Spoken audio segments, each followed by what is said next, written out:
welcome everybody. Good morning. I am here and Matt, we are up at the Kinderhook library or around the corner from it. And it's on the chat box everyone was sharing. We've got people from South Carolina. We've got just up the road, I know from me in Galatia, and all the way down Long Island. So thank you for joining. It'll be about an hour today, hopefully with just open-ended time for questions at the end.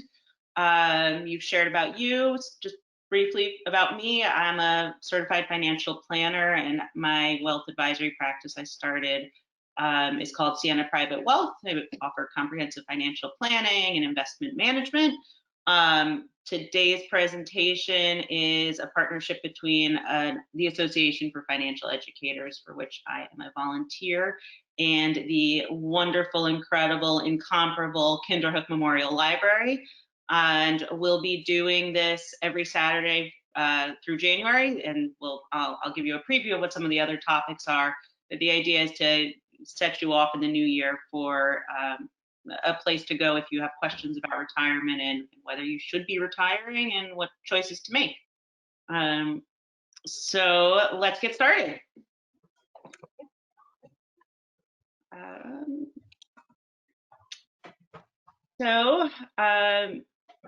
What we're going to be, I'm just going to try to get my technology working a little bit better. Yeah.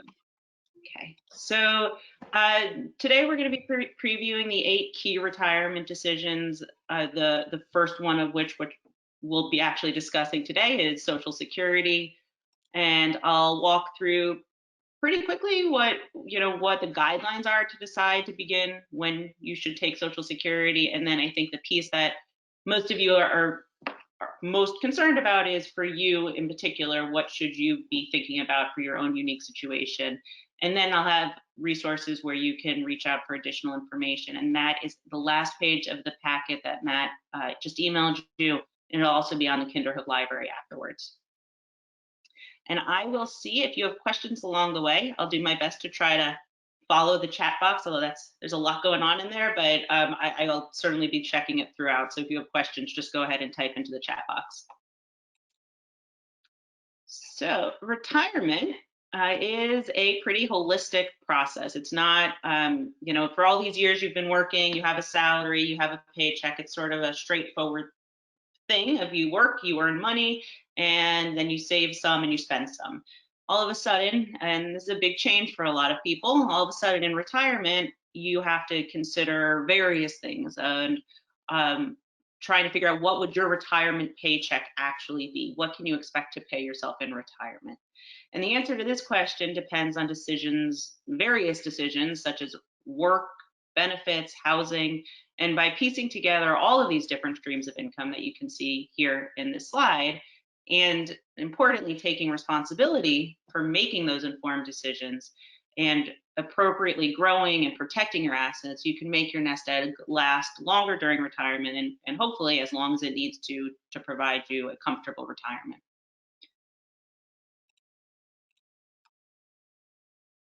So the 8 key decision areas in planning for retirement income are the main questions are listed here. It's Social Security, of course, home and mortgage, insurance, retirement plans, debt, fraud. Most of these decisions you probably are kind of obvious. They're income producers, such as claiming Social Security or whether you should work longer, but some are actually income reducers, such as debt and fraud. And we're going to be talking about 3 of these other topics later in this series: healthcare costs, how to manage your savings and other assets to actually produce income. And for Mark, in the question you asked, that's part of what I think that's our 3rd webinar is going to address.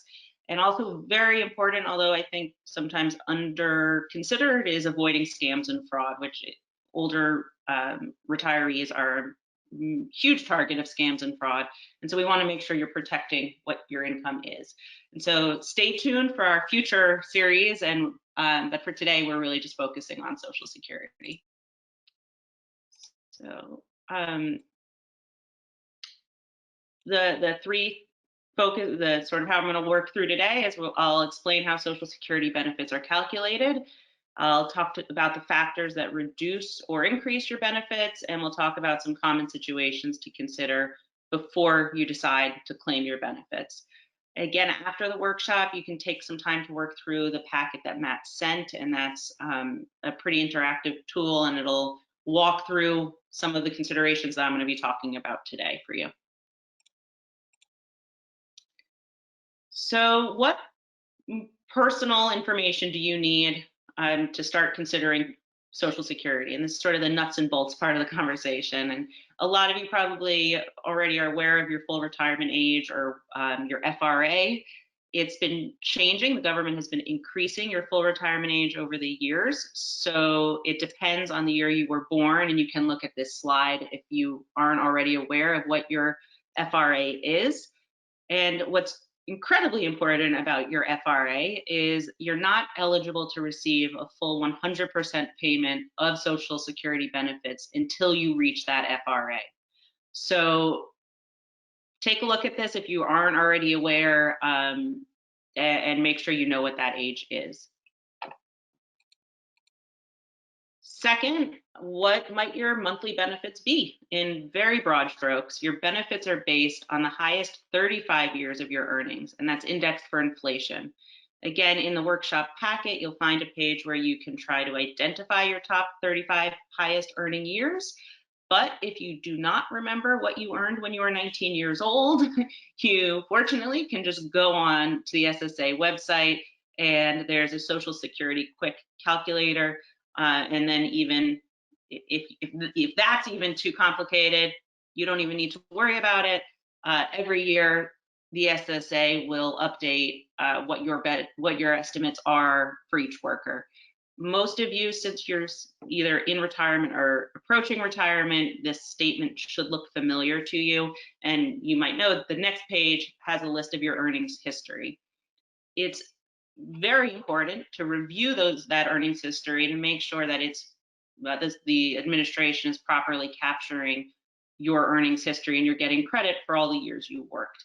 If it's not correct, you can go on the SSA website and look for a form and submit proof that you have actually worked more credits than what they're giving you credit for. So, since we're all probably still only on our first or maybe even second cup of coffee, quick true or false just to make sure you're still following along. And I really only see a couple of faces, so I'm going to be looking for your nods to whether it's true or false. Everyone has the same full retirement age. That's obviously not true. That's what I was just talking about before. The government has been changing and pushing later what the full retirement age is. Number two, everyone receives the same amount of monthly Social Security benefit. Again, not true. It's based on your top 35 years of earning. Finally, it's based on the most, this is actually something I hear people say inaccurately a lot, is that your benefits are based on the few most recent years you've worked. Again, it's not the most recent years, it's the highest earning over your 35-year period. And that's an important thing to keep in mind if you have perhaps slowed down or you're working part-time. It's still, that's not detracting from what your total benefit might be. So now let's talk about the primary factors that can impact your benefit amount. And there are three of them. Work history, which we addressed a little bit already, your earnings, and your age. So if we take the first primary factor, which is work history, let's take the example of Jill and Jack. Both started working at a salary of $20,000 a year in 1980. And the only difference is that Jill worked the 35 years completely, and Jill worked the 35 years and Jack retired a little early. He only worked 32 years. So notice that because Jack did not work the full 35 years, and even though he earned the same amounts in this sort of overly simplistic example, his benefit is going to be reduced. And you can see how happy Jill is here that she is earning more than Jack just because she worked an extra 3 years and hit that 35-year max. I will note, your 35 years of earnings do not need to be consecutive. So if you have gaps, if you were unemployed or you worked for an employer who didn't participate in Social Security, or if you took time off to care for your family, that's all okay. It's as long as your total earning years equals 35, you'll be getting credit for all of those years. And final note on this is it's okay not to work all 35 years.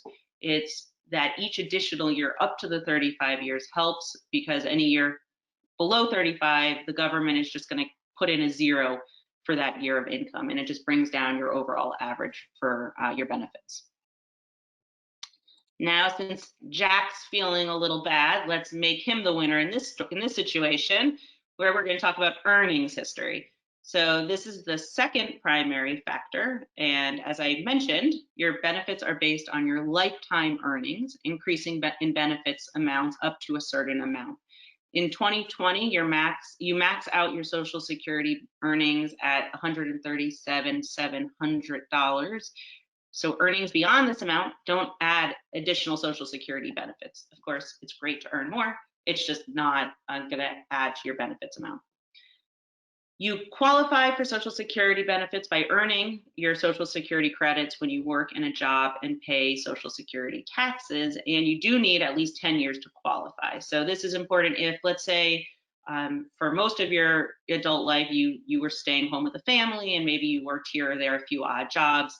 If you look at your earnings years and you've only earned, let's say, 8 or 9 years, it might be worth considering to take on a job for another year or two to make yourself eligible for Social Security. So here in this pretty straightforward example, Jill worked as many years as Jack, but at only half the salary. So yay for Jack, his Social Security benefit is obviously higher than Jill's. So the third and final primary factor impacting your benefits is your age when you first claim benefits. And I think this is what I hear people talk about the most, of what age what are the ages and what's the difference between taking now or later. So if you start taking your benefits at your full retirement age, and as we discussed before, that can be different for different people, but that is the full benefit amount. If you start receiving your benefits between ages 62 and your full retirement age is at 66, however, your benefit amount is permanently reduced up to 25%. Now, I saw a question in there about, can you change your mind and pay back later if you take earlier? And you do have, it's a odd little exception. You do have a 12-month window if you take your benefits early, and then let's say all of a sudden you come into an inheritance or you get another job and you realize, oh, I don't actually need to take these benefits now. You do have a 12-month window to pay it all back with interest. I honestly haven't seen it happen. I don't think it's something that probably happens often. Hopefully you've done the proper planning in advance to make sure that whether or not you take the benefits is the right decision. And in most circumstances, and we'll get here a little bit, it really does make much more sense to wait at least until your full retirement age. And that's because your benefit is permanently reduced by up to 25% if you take it early. So if you take it at 62, you're permanently going to have this reduction. Now, if you wait to take your benefits until after your full retirement age, up to age 70, you're going to receive up to 32% higher monthly payments for the rest of your life than if you claimed at age 66. So the bottom line here is that if you have a full retirement age of 66, you're going to earn a 76% return by delaying retirement until age 70 from age 62. And I wish I could promise some sort of an investment return like that in any other world, but really Social Security in delaying has this unique built-in guaranteed return that you really won't find anywhere else, which is why you often hear people say it's better to wait to claim. So we're going to do one more little check-in, make sure everyone's still following along with me here today. The first one is the amount of Social Security benefits is the same for everyone who documents 35 years of income. If you want to nod yes or shake your head yes or no. There we go. We've got the right answers. Nope, that's incorrect. It depends on how much income you have in each year. Next, income earned from self-employment is in fact included when you calculate the Social Security benefit as long as you are paying your taxes. And so it will count as credits towards Social Security. And finally, the monthly benefit is in fact not the same whether you retire before full retirement age or after.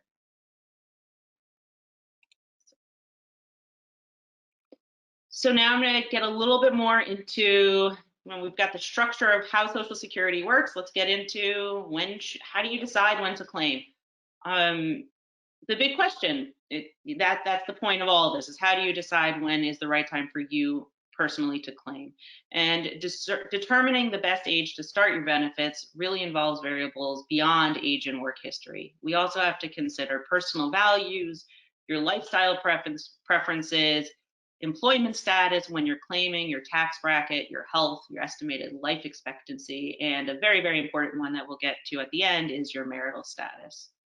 So what are some reasons that you might start taking benefits early? Some reasons that I'll often encourage someone to consider taking a little early is if you have poor health, or perhaps you have a family history of a short life expectancy, or you're out of work and you actually just need the income to make ends meet. Some of these things make it a little easier to decide when to take your benefits early.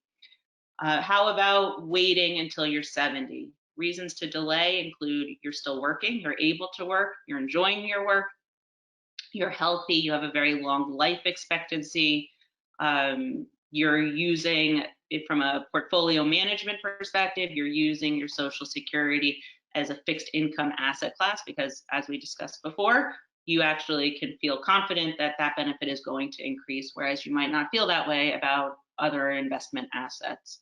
There's also something to be aware of with your taxes, and that depending on what your income tax bracket is, up to 85% of Social Security can be taxable. So if you know you're going to be in a lower tax bracket when you're 70 than when you're 62, it's another reason to potentially delay taking your benefits. So I would just encourage you at home, think about what circumstances you're most likely to consider when choosing your benefit start date. Again, I'll direct you to the workshop packet that helps you think through some of these considerations on your own after the workshop. So what if you plan to keep working? We'll work through a few different considerations that I just outlined, and the first one is employment. So what if you plan to keep working, but you also want to claim your Social Security benefits? So this is a very important thing to be aware of, that if you plan to keep working and also want to claim your Social Security benefits before full retirement age, you are looking at a potential reduction in benefits. The two keys to remember here, though, are that after you pass your birthday, in the year you reach full retirement age, there is no reduction in Social Security retirement benefits, regardless of how much you earn. So you are able to keep working full time and claim all of your Social Security benefits as long as you don't claim before your full retirement age. So this is another reason why it's often better to wait. Second, the amounts used in your employment calculations only apply to gross wages for employees, not net earnings for being self-employed or income from investments, alimony, pensions, annuities. None of that counts in the recalculation of your Social Security benefits if you want to claim early. So the next piece, I touched on this a little bit already, but is the taxation of your benefits. Even if you wait until your FRA, your benefits aren't reduced, but you should be aware of the taxation. Many of you will have to pay federal income taxes on your benefits, but it's never more than 85, at least today, it's not more than 85% of them. And you need to pay taxes on benefits if your individual or combined income, including adjusted gross income and even tax exempt interest income, and half of your Social Security benefits together, if that exceeds $25,000 as an individual, or if it's combined over $32,000. And pretty much if you're married filing separate returns, you should just expect to have to pay the taxes on the benefits.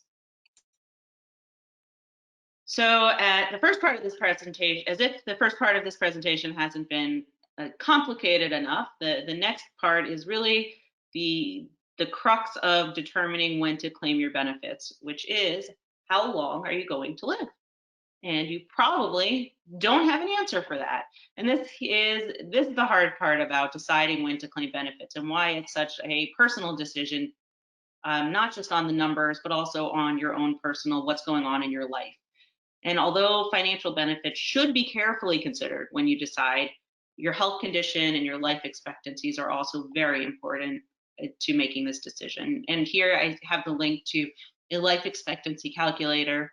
I encourage you to be honest about conditions like smoking and chronic conditions, because it is a very important consideration to when to claim your benefits.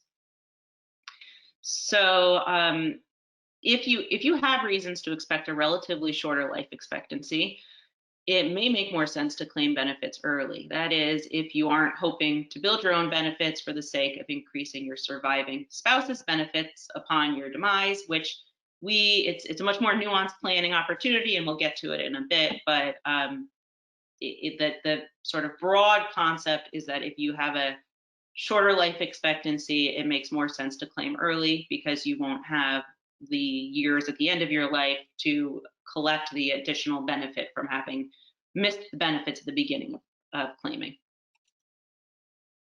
So then the next consideration is marital status, and including divorce, which can also impact the amount that's received. I would say divorce is one of the most often overlooked opportunities for tapping into Social Security benefits that I've seen. A lot of people just assume they're not entitled to benefits when they get divorced, and that's absolutely not the way it works. Social Security is designed to protect people in their retirement, whether or not you've been divorced or not. So we'll take a couple of examples here. A person who is married 10 years and hasn't remarried after divorcing is entitled to your spousal benefits equal to half of your ex's full retirement benefits. That is once the ex turns 62. And this is true even if the former spouse has remarried. So you don't have to worry about your ex going off and getting remarried. You're still entitled to a half of their benefits. Divorced individuals receiving an ex's benefits may improve the situation further by claiming the spousal parts of the benefit at age 62 and then letting their own benefits continue to grow. So this is getting a little bit more of a complicated planning opportunity.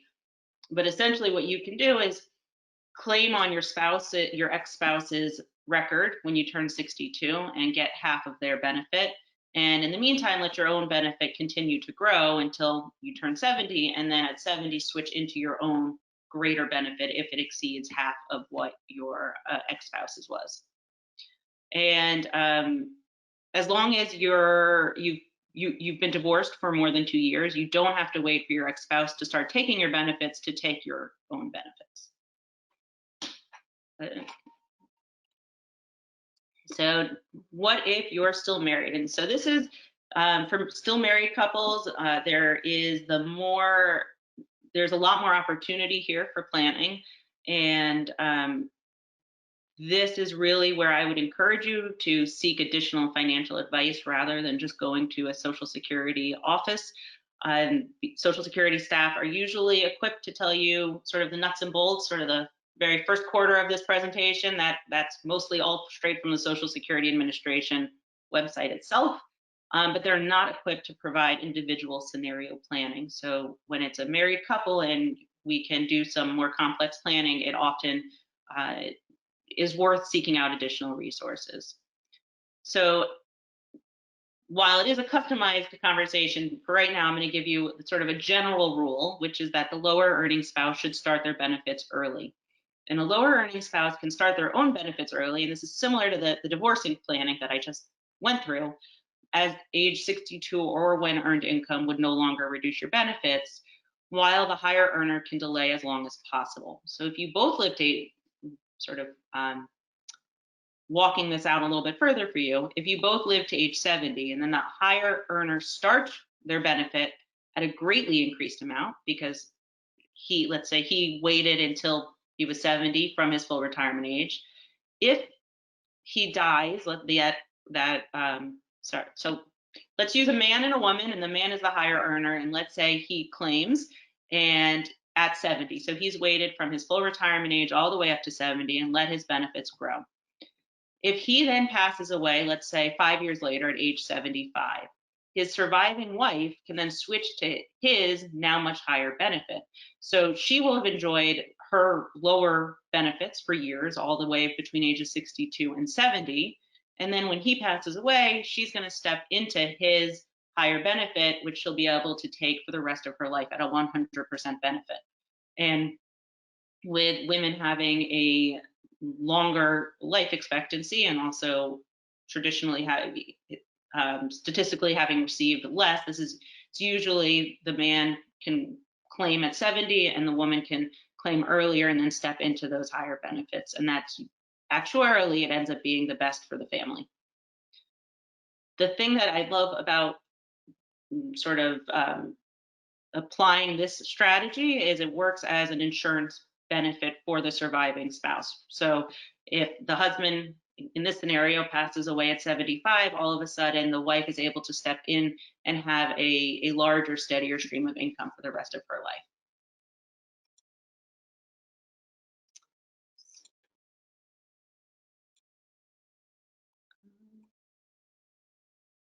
So John asked, survivor gets full retirement age benefit or the actual benefit? You get the actual benefit, and that's so if you're in this scenario with the husband and the wife, if the husband passes away, the wife will get whatever benefit for the year that the husband had started claiming. So if the husband had started claiming at full retirement age, that's what the wife would get. But if he delays till 70, she gets that increased benefit. And that's exactly the reason it makes so much sense for the higher earner / the person who has a shorter life expectancy to delay taking the benefit. Thanks, John. So now let's get to how do you actually apply all of this stuff that I said to your own situation. So you start, of course, by determining what your potential benefits will be depending on when you claim and the other considerations we've discussed today. So you can go to ssa.gov, you can use the material in the packet that Matt sent, and start. First, you need to have all the information. What is your potential benefit? Then the next question is, would the estimated Social Security monthly benefit cover my estimated financial obligations? This is the key. If not, how are you going to fill the gaps? Consider whether a larger Social Security check from you or your spouse would help to bridge that gap. If you need to delay when you claim to receive a larger lifetime benefit, what can you do to get there? Consider the impact of increasing your income with part-time work. Can downsize housing costs or use a pension to manage the gap in between your now and your full retirement age. There's a lot of great planning you can do, and it was nice to see someone on here who's just 6 months out before retirement. Now's a good time to be doing planning of make sure you hit your 35-year average. If you're 1 year off, all of a sudden it might make more sense to delay retirement by just another 6 months or another year, if that means you'll hit your 35-year average and for the rest of your life have an increased benefit just because you delayed retirement for a few more months. Or if you're not sure you will be able to live off of the reduced benefit, maybe you continue part-time work to get yourself up to the full retirement age, again, so you can increase your benefit amount. Finally, you should consider how your Social Security benefits fit into your overall retirement portfolio. Unlike equities, which have absolutely no promised return and go up and they go down, and fixed income, which currently has a very low yield and can similarly be volatile, Social Security benefits offer a truly fixed form of income, and it is inflation adjusted. So these benefits often are worth more than other income sources that are not adjusted for inflation over the course of your retirement. And just this year, Social Security announced a cost of living adjustment again. So whereas other retirement benefits might not go up, are not promised to go up with inflation, so Social Security is marked to go up with cost of living adjustment. So remember that every year you delay in taking your Social Security benefits, it counts for something. And each year that claiming is delayed is an 8% increase to your monthly benefit amount up to age 70, which is a pretty darn good rate of return on the investment of waiting.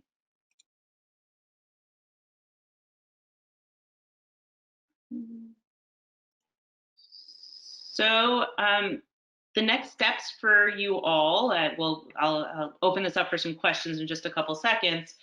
But at home, it's take time to think about your own claiming date and what you learned today, and think about if anything has changed on when you might claim. I encourage you to be more creative than I think, in my experience, a lot of people think of Social Security claiming date as here's the age and either delay as long as possible or not. But if you haven't yet retired, you can be creative. You can think outside of the box, and you can play around with if one spouse works longer or one spouse works less, or if I get a couple of extra credits in there.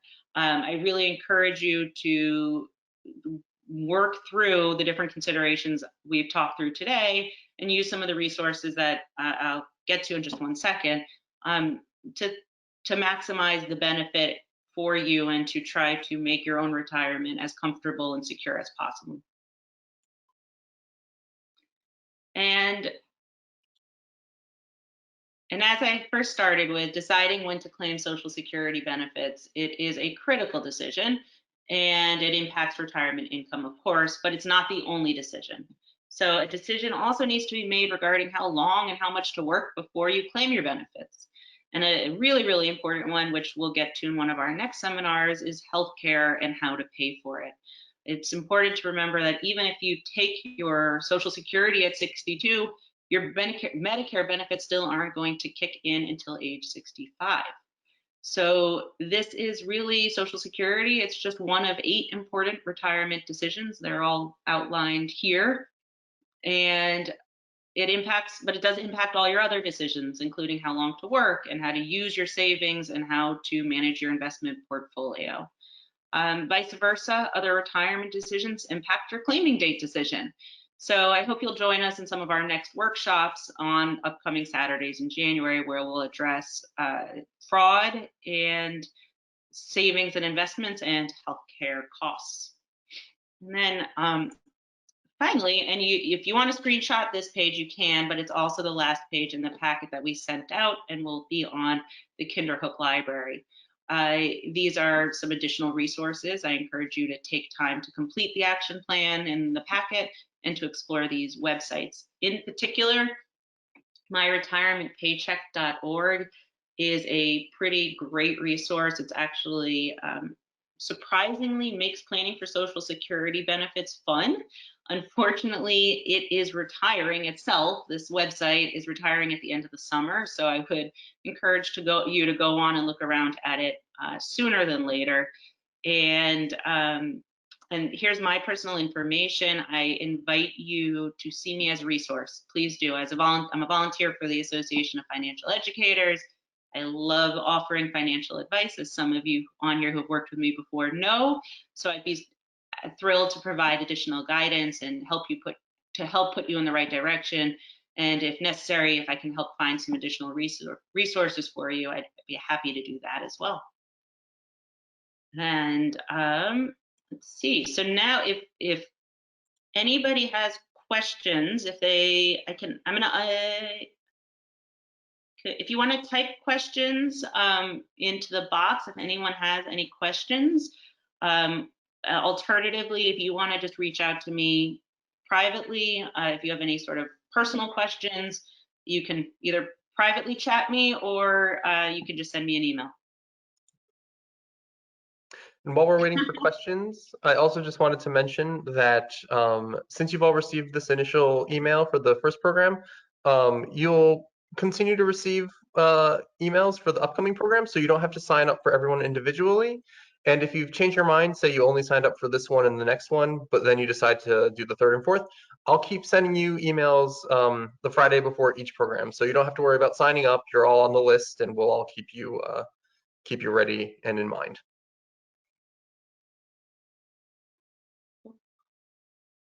I think we did it, and it's just before noon. So I think that's it. Again, reach out to me if you have any questions anytime. I'm happy to be a resource. All right, thank you, Marissa. I'm going to stop recording.